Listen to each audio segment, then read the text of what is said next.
going for it. Ladies and gentlemen, hold on. We got the five. We are live, everybody. Welcome to to Habanos Saturday. Wrong show. I got wrong show. I got to stop drinking. Welcome to Habanos Saturday. We're live.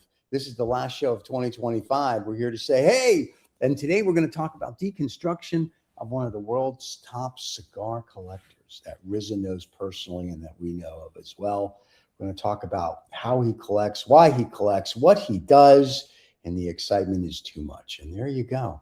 Rizza, you want to say anything? You just want me to do all the talking because I look good when I do it. So it's totally up to you. Well, that's not what I was going to do.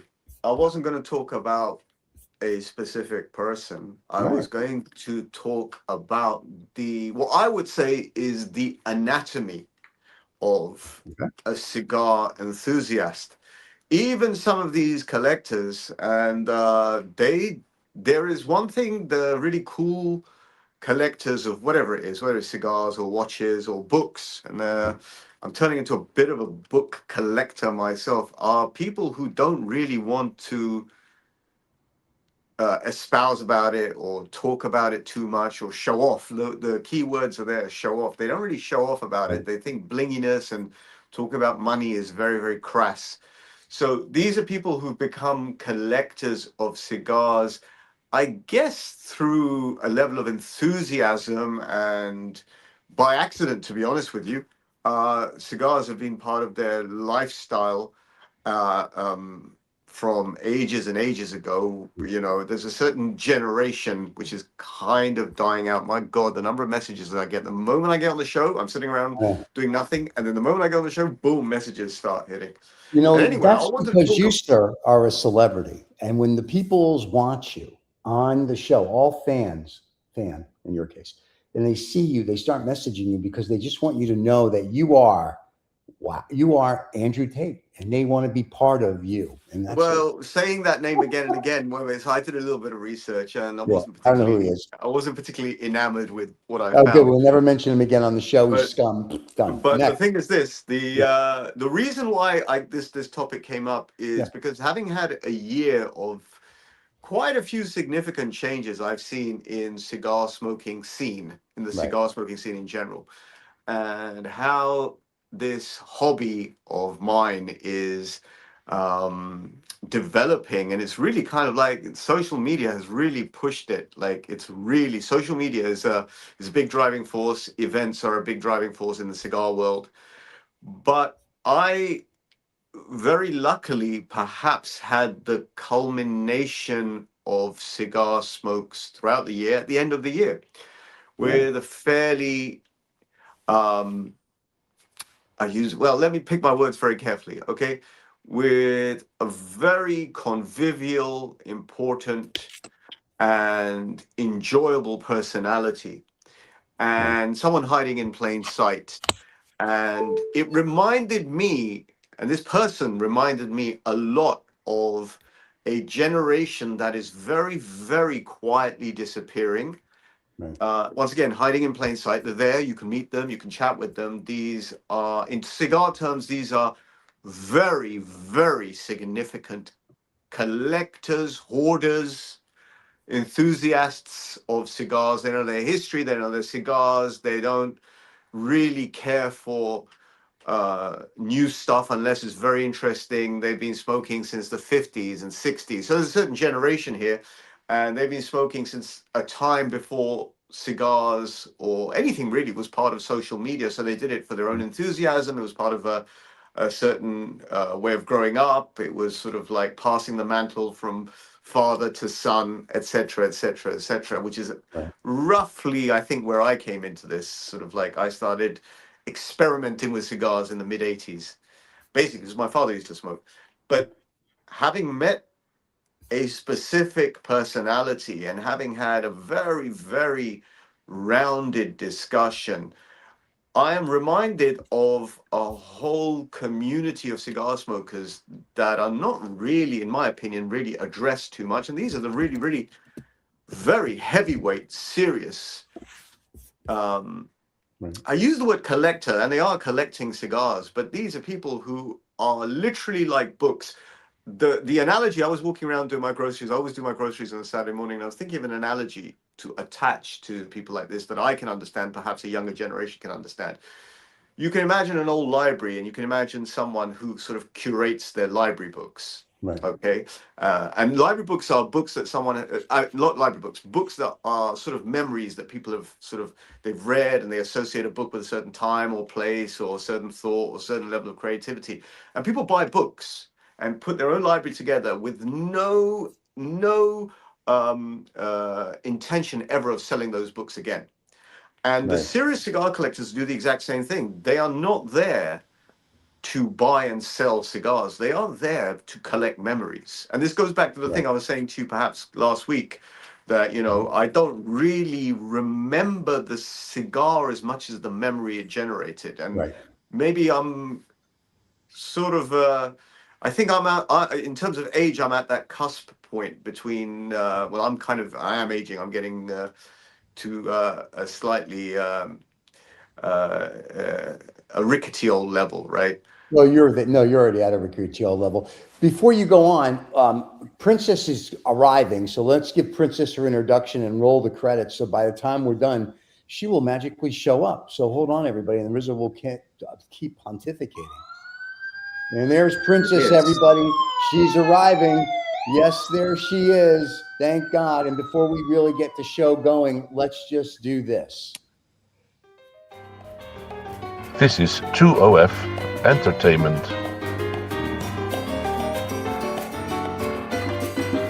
Welcome to Habanos Saturday, the fastest growing cigar show on YouTube with over 100,000 subscribers. Come join us every Saturday live.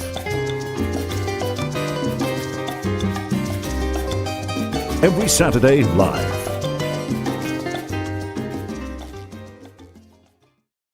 And we're back with the whole crew. This is the last show of 2025, kids. Jump in now with any of your questions.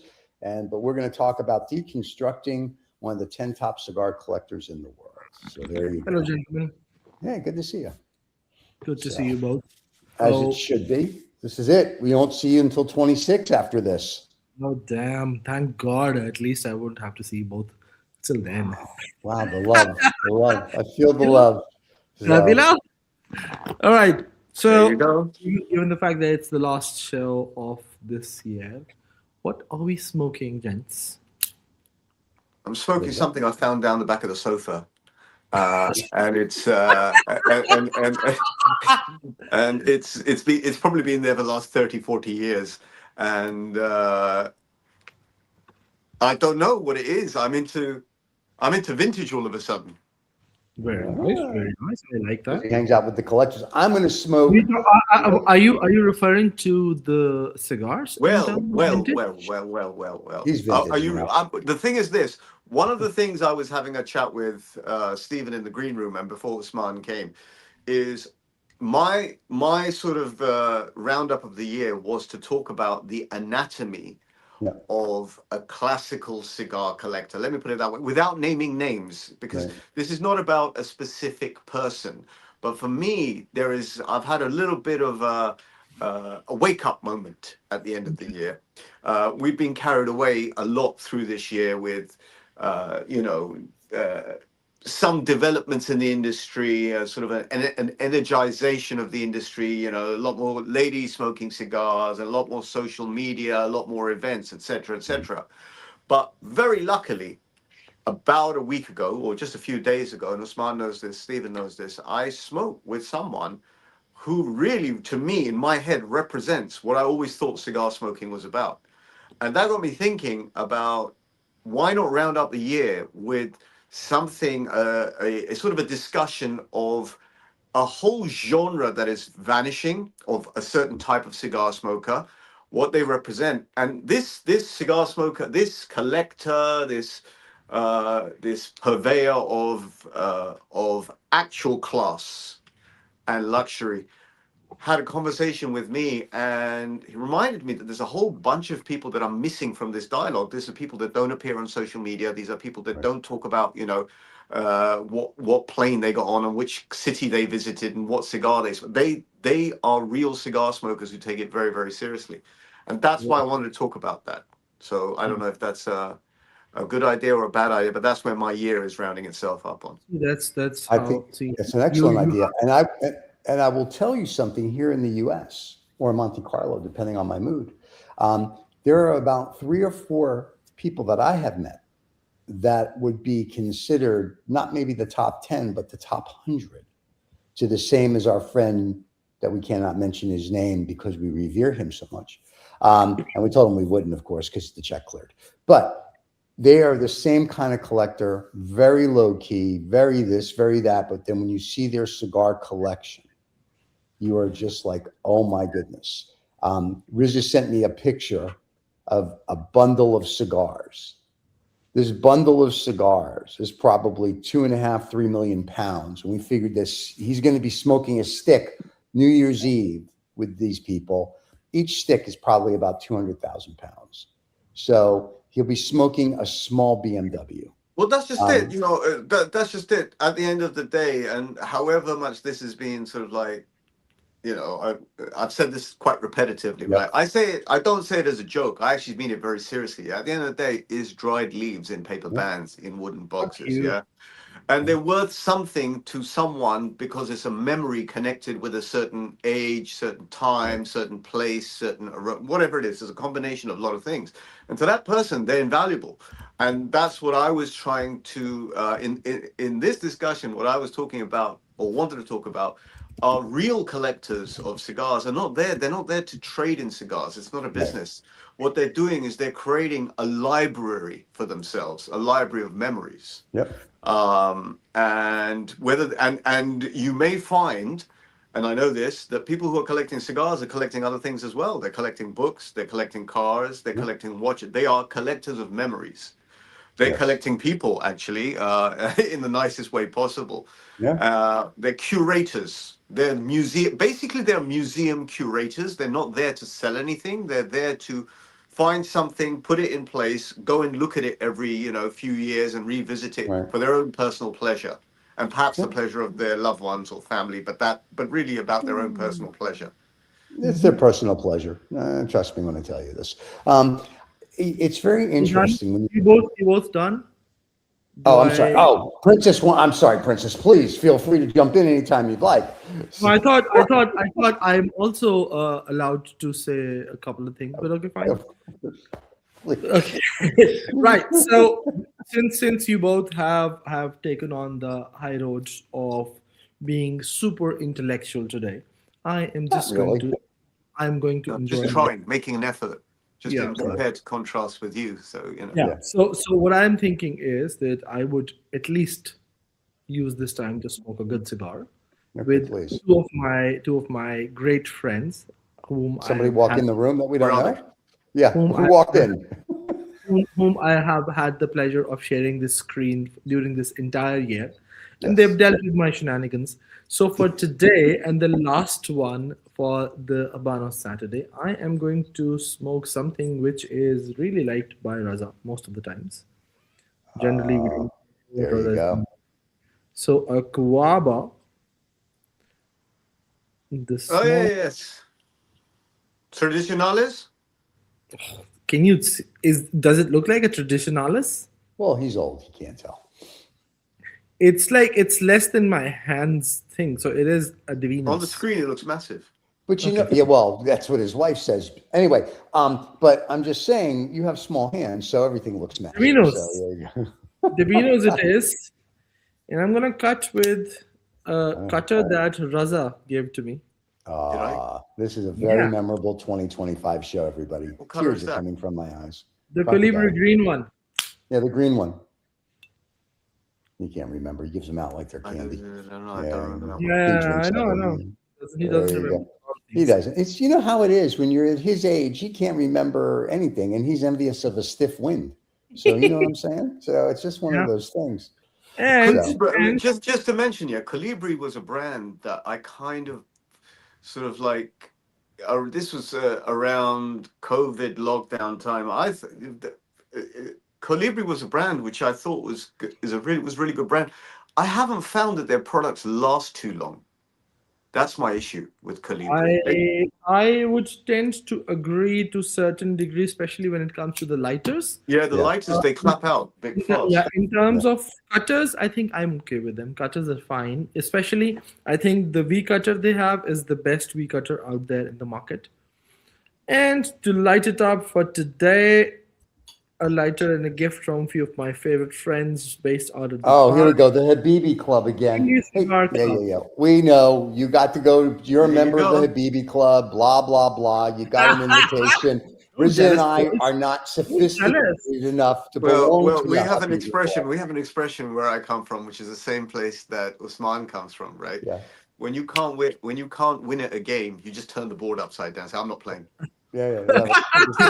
That's what, is that I'm what not he's playing. doing? I'm not playing this He's like, game. Yeah? he's like, look, If I I'm can't be a a member. member, I don't want to be a member. That's right. It's like Groucho Marx said, any club that wouldn't want me to be a member, I wouldn't want to be a member of. So that's right. Yeah, Rizza and I have our own club. some of us whose pride has been tortured and hurt. Yeah. We like to say that, I'm fine. I'm just a club member of one. Okay, That's right. right. That's right. This That's right. really what that means. However you interpret that, that means I can't get into any club, so I might as well just sit quietly on my own and smoke a cigar. Yeah, no one lets me into any clubs. Apparently, you have to wear Right. pants. Now It's the that whole I have, thing. now that I have lit my cigar, No. said my words for today. Please That's it? continue. Yeah, please continue with the boring conversation you guys are having. Oh, It wasn't my really a God. boring I do conversation. not- It wasn't. I do I'll be very honest with I you. do not wish to engage myself in any braining conversation today. That's why I'm No, giving. it wasn't. No, it wasn't really that. It was just a sort of like an end of year thought for me on a personal level. It was an end of year thought. We've had lots of fun conversations. We've Yes. had, as you say, Usman, shenanigans. We've spoken Right. to. Oh, Usman has actually vanished. I am very much here. and I didn't even have to light a cigarette for him to do that. Thank God. Right, You didn't even have to kick him I off didn't- like I the had to last say- time. I had to say F4 for Usman Yeah, to it was vanish. great. He'll be It back. was just though, a folks. thought. It was a really Yeah. thoughtful thought at the end of the year. My God, we have everyone. We have people in bright colored suits. We have, Yes. we have these exotic luxury clubs. We've got people who say we're all about luxury. And the more they say the word luxury, the more crass they look. And people are opening the more. No, honestly, that's how I think. I'm sorry, that's how I think. Yeah, you want to open a cigar shop in London and say it's the height of luxury. The fact that you have to say it diminishes it, in my opinion. True luxury and true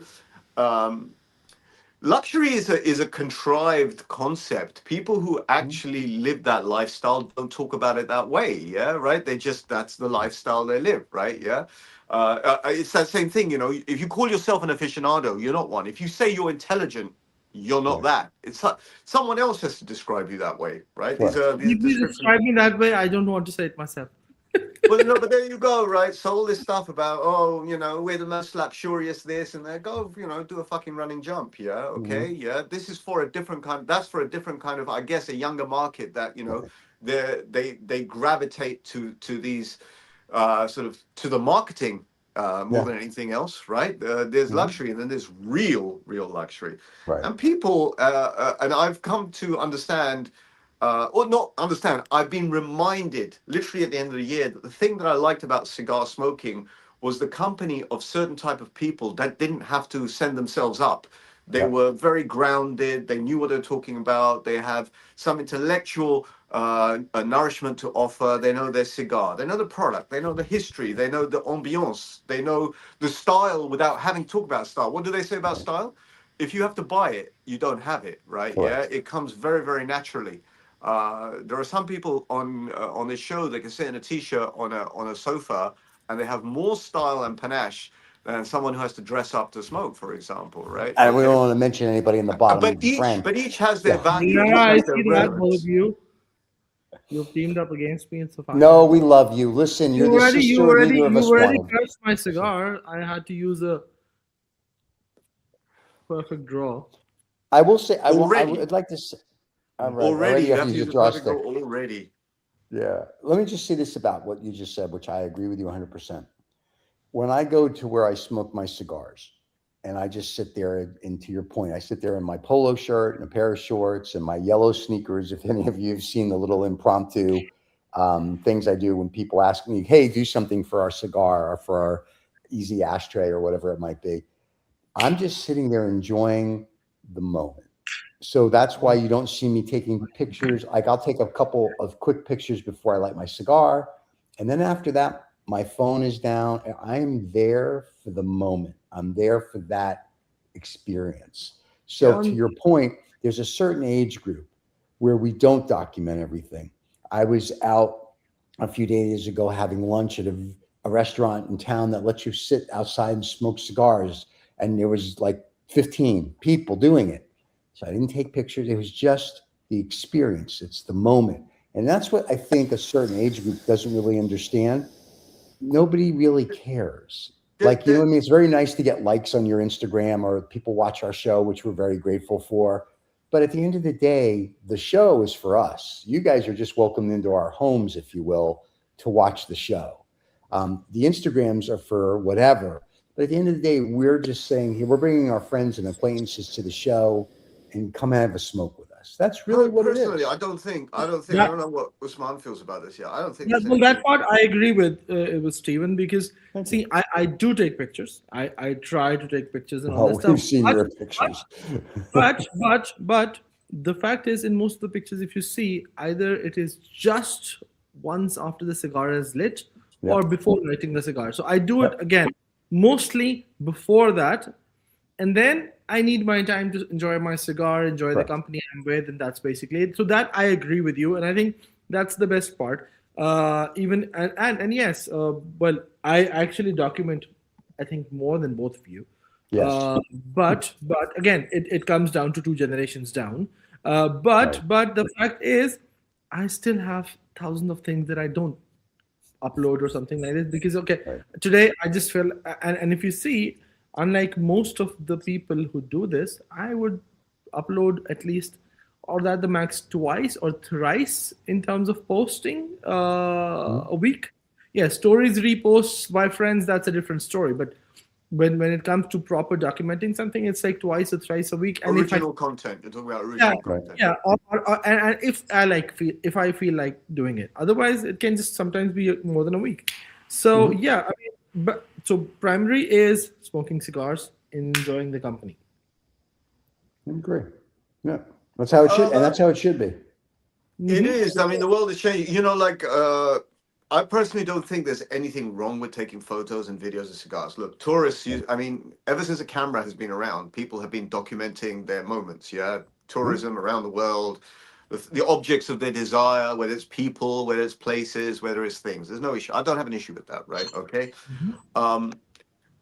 I think the sort of the ugly head that reared itself with regard, what's ugly head? I'm going to have to be careful again with my words.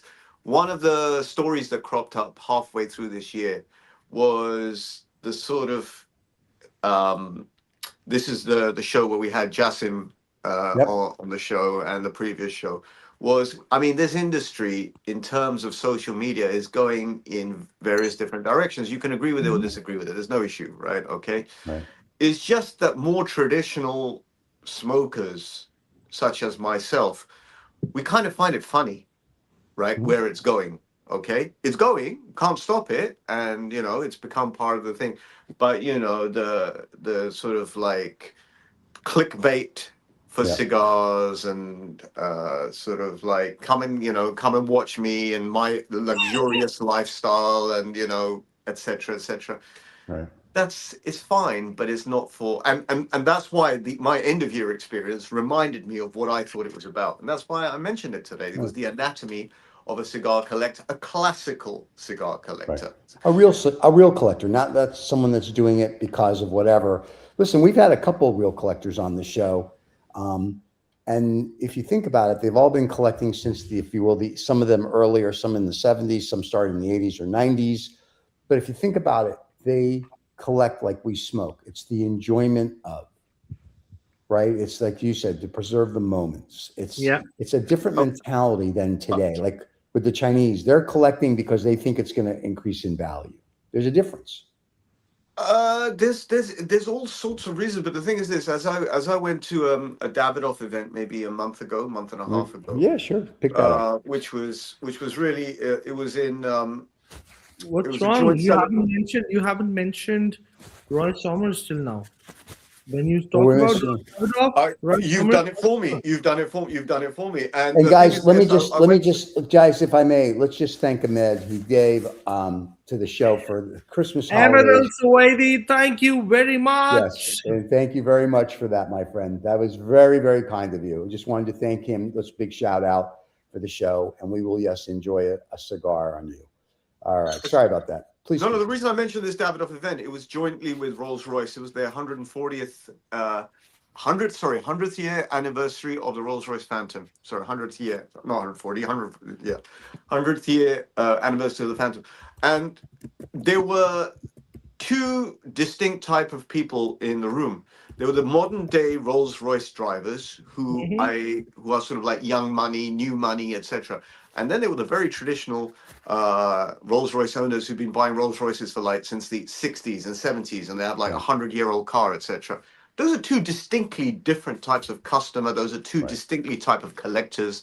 Those are two distinctly type of people. And what is nice really is to enjoy the older classical collectors, because it's a dying generation. They're going to vanish, and the amount of, in a very, very serious way, the amount of humor that they've got, the amount of experience they've got, the amount of insight that they have is something we'll never have, because they've seen, they've met people like Zino Davidoff, and they know that this guy was an influencer. He was influenced as in a marketing influencer. He really didn't have much input at all, if any, in the actual cigar development or the market. He was just a sort of a brand figurehead.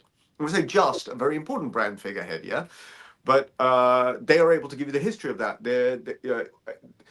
The historical tasting notes, if you like, that you get from interacting with classical cigar smokers and collectors is astounding. And I had a very refreshing reminder of that. That's what it's about. This is about old school tie, old school humor, old school attitude, old school collecting. And these people were above money. It's very crass to talk about money. It's very crass to talk about luxury and lifestyle. They just live it.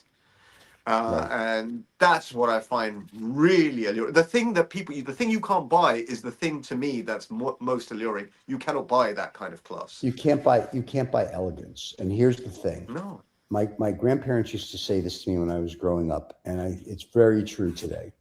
There is a difference between rich and wealthy.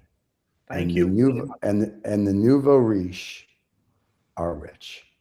And the wealth. You can go to Savile Row and buy a suit for £5,000 today. Correct, but that doesn't make you. It doesn't make you anything other than you spend £5,000. There's a different mentality when you're rich and when you're wealthy. And a lot of these people weren't brought up old school. It's like, look at me, look what I have. And at the end of the day, the people that have real wealth, whether it's their cigar collection, their watch collection, whatever, they don't display it for the world to see. They don't display it for the world. Exactly right, Stephen. They don't display it. They curate it for themselves, like a library. Right. They'll, from time to time, every few months, every few years, every decade, go and revisit certain places in their library. Let's say their cigar collection. And say, oh, I've got this. Oh, I'll have a look at this. And they'll smell the cigars. And they couldn't care less what the world thinks. And that cigar collection, to them, is invaluable. And it is actually invaluable because it's a receptacle of their memories and their life. Okay, so what are they going to sell that for? They're going to sell it. They're going to just pass it down to their kids if they smoke, or the next generation, or whatever it may be. The ones that what I find interesting, and this I'm going to raise with at least one of the gentlemen that I know that fits this description. What do you do when there is no one to pass it down to? What do you do with a collection like that?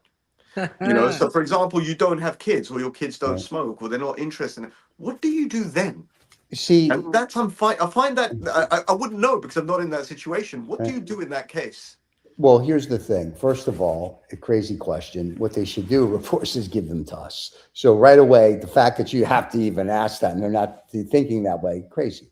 No, to your point, that's true, because some of these gentlemen that we do know, they don't have we'll pick on Urs a little bit. Urs has a son who's 18. Hopefully he'll enjoy cigars. He's got 5 warehouses full of cigars, blah, blah, blah, blah. Other gentlemen we know have much more, and they don't have anybody. So it is kind of interesting. It's almost going to have to be left to somebody in the family to sell it at auction, or they're going to have to gift it to friends. You know what I mean? It's going to be like, I want to give it to these guys type of thing. It's just a question to the air. What people do is what people do, right? But I find that fascinating that, like, for example, it's easier with books. I collect books. Right. And it's very easy to give my books to my kids, right? Okay, whether they read them or not, but it's an easy thing to do. Hey, this was a great book, and I from time to time will say, this one, read when this you color when you color the coloring book with the crayons now. These are the ones that haven't been colored in. So okay, I just wanted to make sure. Okay. So, but yeah, I know I agree with you. I think, but see, I collect things, and I think you and I have talked about it, possibly with Usman also off air. But I don't tell anybody anything because to me, that's my world. Let me ask our resident collector. Now, Yes. I know Usman. Usman collects so many accessories, paraphernalia. Yeah. I mean, he collects cigars as well, right? Yeah. But Usman, it's become obvious in the last few months because of his enthusiasm for accessories and brands. He's got an interest level, a hobby, right? What is he going to do with that?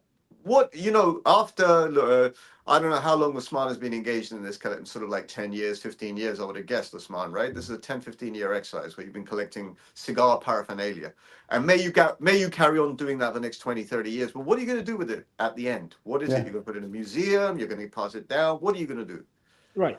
So I will take this conversation one step back. While we were talking about, and the example you gave was Rolls-Royce, right? Mm-hmm. And since both of you know, my other hobby is, or my fun thing or pastime is classic cars. Correct. Now, when you were talking about wealth and richness, this reminded me of a gentleman I respect a lot. I mean, he's a seasoned enthusiast in terms of classic cars. And he smokes cigars also once in a while. So sometimes we sit down and we talk about cigars. So when it comes to cars, I listen and learn from him. When it comes to cigars, I mean, there is once in a while where I'm able to share something new with him. So the difference that you were talking of, and I'm just specifically going to go to Rolls-Royce. So this gentleman has a 1924 or 28 Rolls-Royce till date in its original condition, in its original color, original paint, and he has completely kept it in that way, passed on from generations. This used to be the Nawab of Bahawalpur's Rolls-Royce. He also has a if I'm not wrong, a Cadillac V8 or V16 from 1930. And a Packard, like all those 20s, 30s kind of thing. You go to his home, these cars are actually parked, what I would say, in the master bedroom. Because what he has done is, in that home, you go there, these 3 cars are parked, and everything in terms of the house is built around so that... Part of the furniture. The cars are part of the furniture, as it is. Exactly. No. And when you go to that room, the walls actually talk about the history of these cars, when they were bought, who bought them, and from the state of Bahawalpur before creation of India and Pakistan and partition, the pictures from that time to then they were generation, and since how long they've been, because if I'm not wrong, they have it for like 25, 30 years or more now in there. Well, this gentleman is in his mid 60s, and they've been doing it. So when you talk to him, you actually learn, you see the passion, the enthusiasm. And because I am part of different car clubs, here we have now a lot of gatherings because it's winters and these cars come out. There are a lot of Rolls-Royce collectors, which are the Phantoms and all of these silver spurs and all of these things.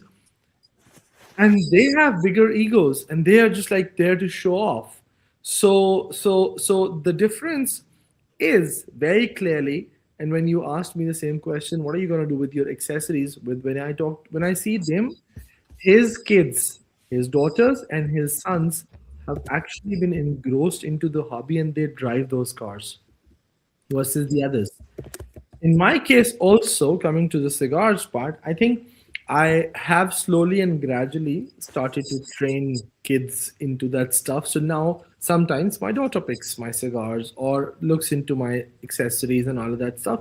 So I think I am very okay with the fact that if they want to take on this hobby or passion of mine forward when I'm not there, more than happy to do that. I'd rather love that if we do it together, because I never got that kind of a time where I could have sat down with my dad and did things like this because of the era they had come from, where things were always slightly formal between the generations. So I'd be happy if this goes on, and if it doesn't go. Having said And that, for the last few months, I have realized the fact that it's either me who's gonna smoke them, or they're gonna go somewhere else, someone else gonna smoke them, or sell them off. So better that I smoke them because it's my money. So I smoke anything and everything what Yeah, I well, feel. yeah, but I mean, the most relevant thing is it just was a throwaway thought, right? If you've got a massive cigar collection and it's your personal collection and it's not there to sell, you're not there Right. to sell it. You're there because you're surrounding yourself with these memories. If there is no one to smoke them after you within your family or loved ones, what do you think you're doing? And it was just a thought, and I don't even know if there's an answer to that, and everyone will have their own personal answer. And I found that I, I fascinating. think I think You knowing can knowing pass a lot of things down. You can pass yes, you can pass cars down, etc. You so can they pass that. are. But when it comes to My cars are cigars, going. this is a disintegrating product Right. eventually, right? It's not. Mhm. It's even. I think. Is it fair to say that cigars disintegrate even faster than wines? Because there are wines that are 200-300 years old, maybe, yeah, that are still there in cask and whatever. Yeah, don't know much about wine. But cigar, this is a disintegrating product. Eventually, at some stage, it would just be, broken leaves in a box. What do people do? Anyway, it was a It throwaway depends. thought. It depends. It depends on how they've passed it. So earlier last year, I was contacted by a gentleman again from my cars group, who happens to be knowing a few people, and the question was that there is an old humidor from the original Habanos world, and had come from Cuba. Those big cabinet things, which were the old school ones. So there is one of those, and there are some cigars. And the gentleman passed away a few years ago. They've managed to keep that till now, but now that the family is moving out, they want to sell it off. Luckily, I think I stumbled across and I saw it was a beautiful humidor. I even got some cigars which were from 2004, 2005, had been kept in a pretty decent condition. The gentleman had smoked few of them were there. So I just picked up everything. I think this is also dependent on how you have so they had, or the gentleman who had all of this stuff had told, or had trained his house help and kids on how to maintain the cigars, and if they have to sell them, try to find someone who would actually care for them and maybe pay relevant money. So I think this is also important on how things are taken care of afterwards. In my car's case, that it's very clear, or this car goes to which daughter and all of that stuff. In cigars, I'm not sure. Let's see. Yeah, but cigars are that's a different thing than a car. Like a Yeah. car is one of those things, like if you give a car to your kid, that whether it's a classic or whatever, and they don't like it, there's 1,400 auction places that can sell this car. Cigars is a different everything. It's a different mentality. It's a different lifestyle. When You we know all what? speak about how we got into cigars, it's much different than people got into cars, right? It's usually people, if it wasn't your dad getting you into cars, it's like they got money. It's like, what can I get? Cars. They buy, what I'm saying? So cigars for a lot of us is very old world, old school, and we do collect them, but it's a different mentality than if I'm collecting a fleet of supercars or if I'm going to collect watches or whatever. Totally agreed on that part. I think for that, what I've done is, and maybe I was just being different mind.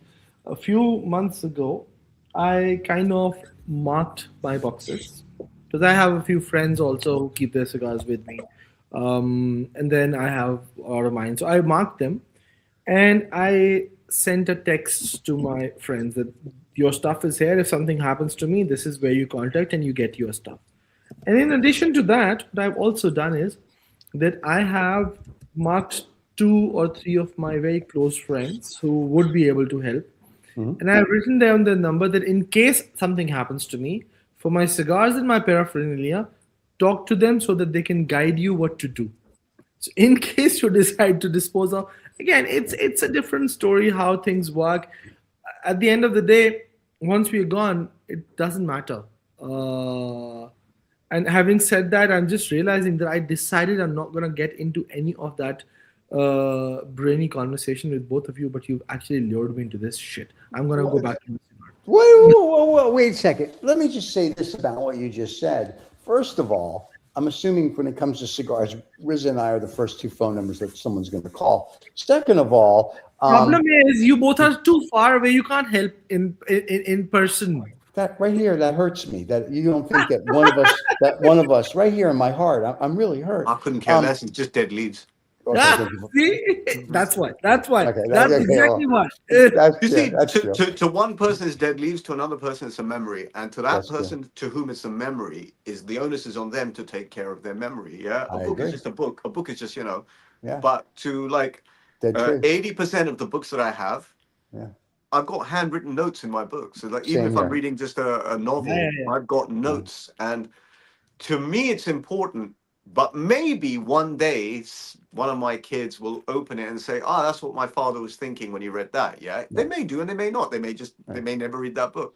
Don't These color are very personal things. outside. Things are Don't color personal. outside the lines. Make sure you use purple here. Yeah, that's those are deep thoughts when you write a book. And by the way, the other thing I discovered very much is with these classical collectors, right? Yeah. I mean, and collectors of, let's say, vintage cigars and etc. They have very specific tastes on what they like to smoke. It's not like they don't really get carried away at all by all these regional stuff and new limited edition limitadas and grand reserves. They don't really care about these things. They have a connection with an industry and a hobby that goes can I dare I say the words above and beyond that. They're kind of like whatever club. Right. This is what I smoke. This is what I've been collecting. This is what I know about my collection, and they stick to that. And I find that very refreshing, because you don't meet people like this often enough. And when you do, they kind of pin you back down to the ground again. You don't, you don't get carried away with sort of, oh, what a great event, and oh, I really want to be part of this luxurious group of people. Or it's not about that. It's about 1 or 2 really good individuals and a really good cigar and a really good memory. And that's what I was really, really. It wasn't even intellectual. It was like a closing thought for the year. That's what I thought. And I'm okay. And it's going to influence even the way that I post on social media. I've been thinking very hard for the past 3 or 4 days, at least 4 or 5 days. I haven't really been posting anything, but I'm going to come out in the new year with, in my opinion, a little change in the way I do my stuff, in the way I record my memories. Thank you, sir. Thank you, sir, for being more respectful in the next year. I didn't say more respectful. I just said change. Who said respectful? Yeah, there's no respect here. I don't know if you've seen the show. It has to be, I'm telling you what I expect from you next year. That's what I'm trying to say. Tell me something. When have I been disrespectful? Tell me. Oh, wait a minute. Wait. I have that list right here. Let me just pull this out. Number 1, on January 3rd of this year. Some of the regulars that we have, like Samir is saying hi, and he's also saying you're already a member. You don't need to think twice about it. And what he's referring to this. Oh, right. BB Club. So you're a member. Yeah, you're already a member. Yeah. Yeah. I am. He said it to you. He said it to you as well. You're a member. I'm just a member of hearts, right? Wherever I can sit, wherever I can sit, and I can connect, I'm a member in that moment. Having said that, gentlemen, they don't allow. Apparently, they don't allow Jews. You don't need to. No, they don't allow Jews in the club. You don't need to wear a patch to have honor. Oh, Stephen, you have no idea who the group allows or not. But okay, fine. You would definitely get in. Anyway, I shared with both of you that I would need an early off today. But before I go, I would like to first of all thank almost any and every guest that we have had the pleasure of being on the show. So starting from AJ to Aaron Sigmund to Jean-Marie to our dear and smiling friend. Where the hell did my brain go? Yours? Sorry, no. Oh, wait.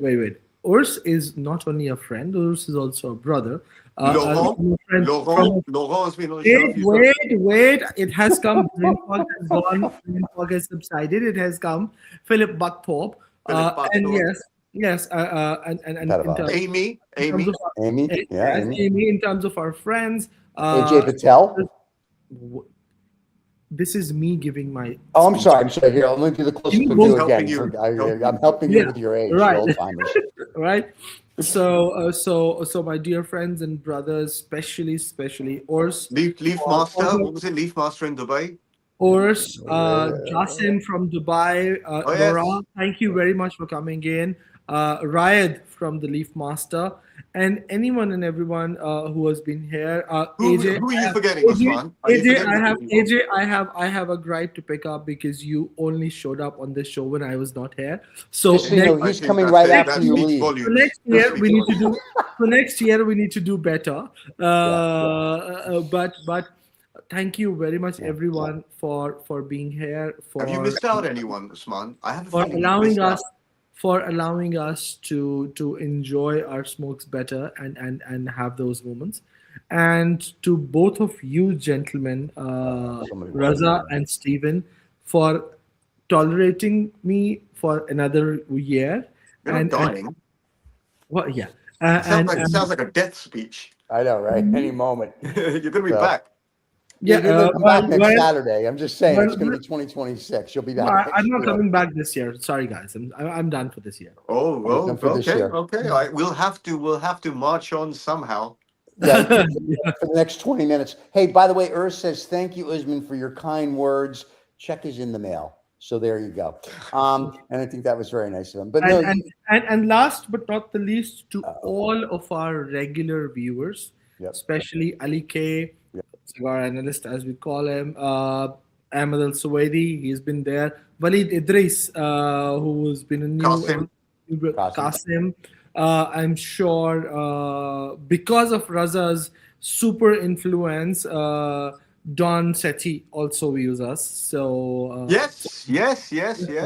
AJ is also a regular viewer. We know that, and there's a big gang of people and friends based out of Dubai and Pakistan who view it. So thank you very much, everyone. Can I ask you a question before you leave? Does the Habibi Cigar Club regularly watch this show? Yes, sir. So Ahmed Al Suwaidi is a member of, or the founding member of Habibi Cigar Club. And Samir is a founding member of Habibi Cigar Club. Maverick, which is Amir, is a founding member and a board member. There are other few members, board members, and founding members. Then why don't we have a logo of Habibi why Cigar aren't they Club sponsoring the little Habibi logo here? They don't come on the show. I know they're anti-Semitic, but they should come on the show. Actually, Usman, if you've got that, why don't you have Habibi Cigar Club on the show? Yeah, why not? We'll get why that. isn't it playing 20? Let's correct that. And now I'll say, Serena, the president for Habibi Cigar Club, you, Arash, Three Amigos Cigar Club, one of the influencers, Amir, Saad, Khalifa, Jasim, and everyone from Seb, you guys are more than welcome. And let's correct this in the next year and bring you on and share the passion and love for cigars. Yeah. And that's, I think it's very nice. You'll have them, they'll come on the show.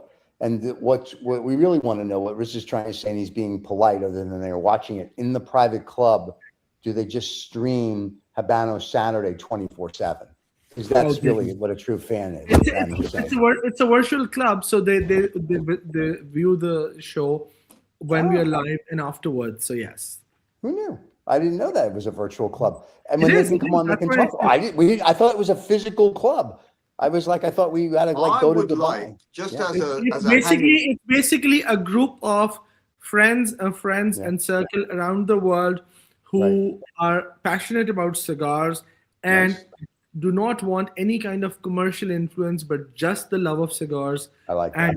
And sit together, enjoy some good cigars, share with each other, and that's basically it.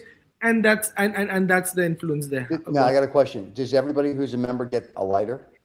Oh yeah, of course. These not even many of the people who are not even members and just have visited many of the events, they even get those. So it's nothing to do with that. I'm waiting for when they do a collaboration with St. DuPont and come out with the Habibi Cigar Club St. DuPont Haute Création. It's in the works, I think. It's in the works, I think. Already. But I bet you we don't get one of those for free. I bet you got to pay for that one. Well, you got to get into the club first. That everyone will have to pay for it. You got to get into the club first. Yeah. All right, gentlemen. For have this a happy, year, healthy. Thank you very much, both of you. Now, AJ Patel AJ, we love you too. AJ, you can come on in 5 minutes. He'll be gone. Anyway, we love you. Best to your family. We know what you have to go do. The sex change will be complete for next year. So best to your family. You know we love you. And we'll see you next Saturday, which will be, I think it's the 3rd of January, 2026. So there you go. So Happy New Year to you. Happy New Year when it happens. Happy New Year, and have a safe time. I know you've got stuff to deal with. Go and deal with it. Gio, my friend. Gio. And ladies and gentlemen, there goes Princess if she can figure out how to get out of her stuff. This is a club. This is a club that's hard to get out of. Yes, I know. Once you're in, you're in. Princess, do you need me to get rid of you? I can. I can push a button. No, I want to. I just want that the Instagram? live streaming does not get disrupted by both of you. That's what I'm trying to figure. Okay. Good luck with that. All right. Instagram, we think is still there, so we'll see. That was very nice. It's nice to have Princess come in for a little bit with a guest appearance. That's right. And there's some closing thoughts for the year there. It was been what do you think the year's been like, Stephen? For you? For me personally, or for the show, or for what? No, for the show, for you personally. What's your roundup of the year? My roundup of the year, it's been an interesting and fascinating year. For the show, I think the show has gotten new fans, new heights. You know, started out as kind of like a whatever show. Next year, I think it'll be 2 or 3 years we're doing it. And I think it's just kind of taken off a life of its own, a lot because of you and Usman, not me. I just sit here and look pretty. So I think in the respect of that, the show is doing very well, and the fans are wonderful, and they are here religiously every Saturday or during the week when they watch it, and new fans constantly. And I think people find it.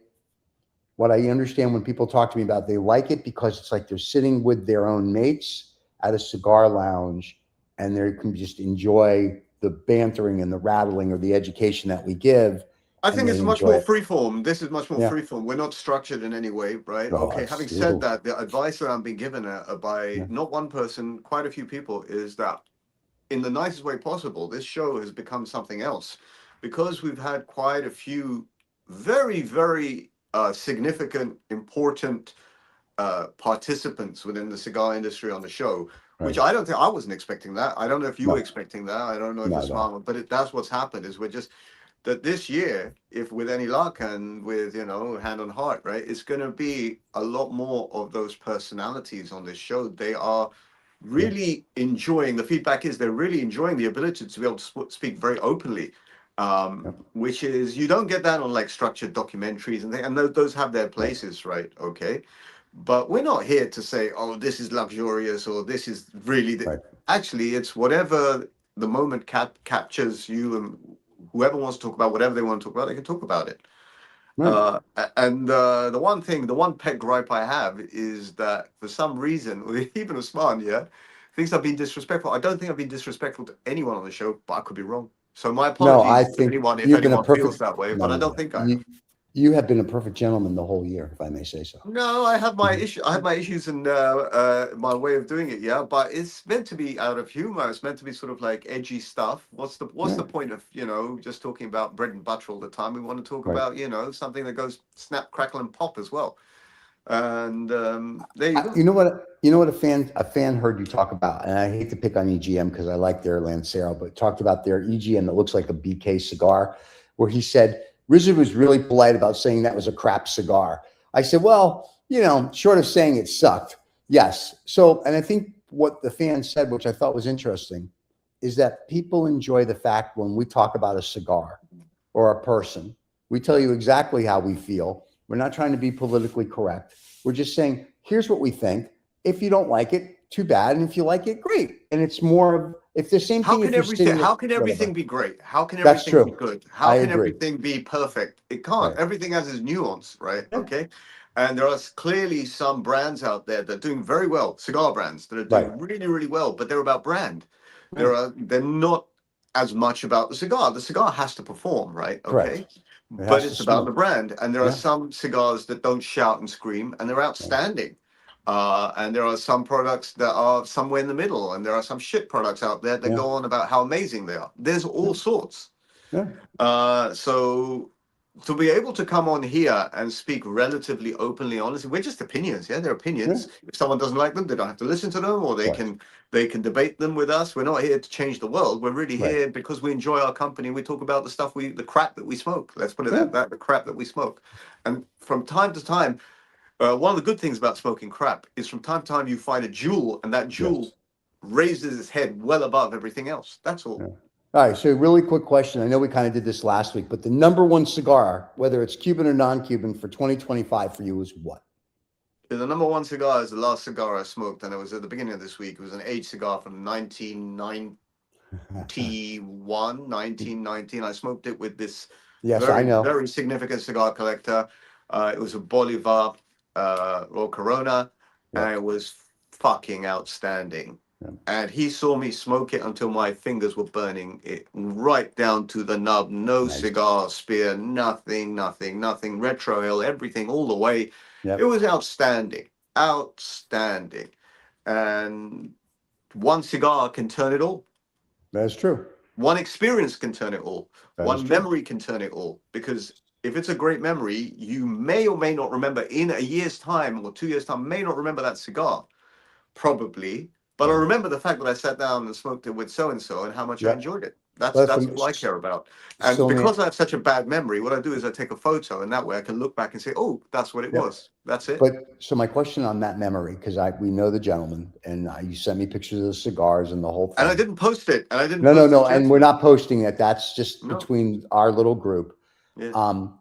Is it the cigar or the company at that point that made the cigar? It's the whole damn shebang. That's what it is, right? Yeah. We're not talking about the world's most expensive cigar. We're not talking about the world's best, the most intellectual discussion. What we're talking about is the thing, as a purist, the thing that the whole cigar is meant to do is generate a memory that is unforgettable. And that memory is a wonderful memory, and that's the thing I collected, which is perfect. But I didn't share this time. Very, very rare of me, but I didn't share it this time. Well, that's because our mutual acquaintance is very camera shy, and so the fact that we got to get a little glimpse of one of his wheels of cigars that he was nice enough to let you take a picture of was itself fascinating. And the one thing is, I think I've said this many, many times, the cigar is a truth serum. You sit with someone and you smoke, and if they're enjoying and you're enjoying, you will say things, and you will reveal of yourself, of your personality and of your character and of your brain, things that other people don't get to see. You know what I mean? And hello? Yep. Are you still there? Yeah. And so that's what it is. Very disarming activity. Very disarming activity. You're not there to pose. You're not there to sit on a yacht and say, oh, I'm smoking so and so. That has its place. Once again, those things have their places. Right. But that's not me. I am much more of I'm marinating in the aroma, not only of the cigar, but of the personality and aura and intellect and intelligence. And there's Ruven just said, I enjoy standard production Habanos more than the hyped up ones. There you go, Ruven. Well, and if it wasn't for Ruven, there'd be several cigars I wouldn't have tried that I actually loved. The Winds of Your Daughter, Liberty, and a few others. So he's turned me on to many cigars. He also gave me one of my favorite cigars, which was the Juan Lopez Regional from Argentina. Yeah, the Connoisseur, The Connoisseur, the which was Connoisseur, a Grand beautiful, Patagon. Yeah, we beautiful. said that. We've mentioned that so many times. That's an indelible mark that Roven has left on this kind of group. That particular cigar is something that we all talk about. So there you go. So we talk about cigar, but actually we're talking about Roven, actually, because he's the one who brought that energy into the room, and that's how it is. Yeah, he brought a bunch of stuff to us, which we're very grateful for. So, but it's been an interesting year. I think, like I said, our fans have been interesting. Everything's been interesting. So it's very cool to see everything that we have and that we've been fortunate enough with the fans to get. You know, like, I wouldn't change it. You know, I think the fans have really made it totally outstanding. So I was very, very happy with that. So, and you know, you don't get that on a lot of shows, right? Like you said, we're not scripted, which is pretty much a fact. So my serious part of the year is over, and God willing, when we come back in the new year, I'm going back to my pokey diggy, I don't give two fucking hoots thing, because I'm gonna see if I can push Usman's buttons more this year. But I will try and do it in a perhaps more classy way, if that's possible. I think we just push his buttons for fun. And I think every time he can't be on the show, when AJ comes on or Ruben comes on or the guests, that just drives him nuts. Are you kidding? That's the best part of the show. That day that we find our company and our guests as they appear, and we react to them, and we enjoy them as they appear. We don't really have anything structured, apart from the histories that we did earlier in the year, which I hope that people enjoyed. And it's nice to weave everything in together: history, cigars, people, personalities, moments, memories, all of those things. And I'm hoping that 2026 will give people more memories and more enjoyment, and we'll bring more cigars, more guests. It would be wonderful if Ruben would come on, because Ruben has great stories. Like I said, he's the one who's turned me on to many a great cigar. So Ruben, I know you're watching. It's disintegrating. This vintage cigar is beginning to disintegrate. Yes, I know. But I'm just saying, so he's turned me on, let me phrase it then. He's turned me on to many great disintegrating cigars. And he knows that because I smoke them. So even when he says, these are great and these are good, you should collect them. They're not that collectible. Because I smoke them. But I do keep the bands as a memory. And then when I look at the bands, I think of how nice it was that he did send the really disintegrated badly there, but there you go. It is what it is. So I do. The fans are wonderful. We hope you enjoy the show. If you have suggestions for the show, feel free to send them to the suggestion box. Good luck with that. And next year, we will be back, the three of us. And just to let you know, next year is the 5th year of 2OF Entertainment. And I think we're doing the cigar show 3 years, right? I believe so, yeah. I believe so. At least 2, if not 3. Yeah, it'll be 3 years, I think, starting next year. It would be nice if you give me an audit sometime and say, this is how many years we've been doing this, or this is how many shows we've done. I can tell you that, actually. We can go and just the Habanos show. The Habanos show. No, I got the Habanos show. We can go back to the very first Habanos Saturday show. We may. In fact, let me leave you with a teaser, which you won't know. We may change the name of the show a little bit for 2026. Nice. Did David know? No, only I know in this head. I'm the only one who knows. Okay, just to let you know, and I'm glad that you're going to do that. You got to let David know, because he's got to make the graphics, and Raul know he can play catch up. He's got to do the voiceover. Okay, it's next Saturday. David, just change the name of the show. Just change the name of the show next Saturday, and then David's going to be like, "Oh, I have to change the name of the show." So we're going to call it the Luxury Cigar Club. Oh my God, Jesus! No, we're not. The Luxury Cigar Club. Really? Is that what we're calling it? If you can't get in, you're not welcome. So, like the Habibi Club that they've not really asked us to join, but we keep hearing about it. I'm not aspiring to that height. Yeah, okay. I'm saying we're just going to call ourselves the Luxury Cigar, because this is the fashion now. No, the Luxury Cigar Club for aficionados and aficionados. I can't even remember all that. Why can't we just call ourselves the old school cigar Habano guys? Well, you come up with your suggestion, I'll come up with my suggestion, and we'll see which one rolls. So next week we're voting on it with the fans. Yeah, we're going to go very much more Monty Python with this.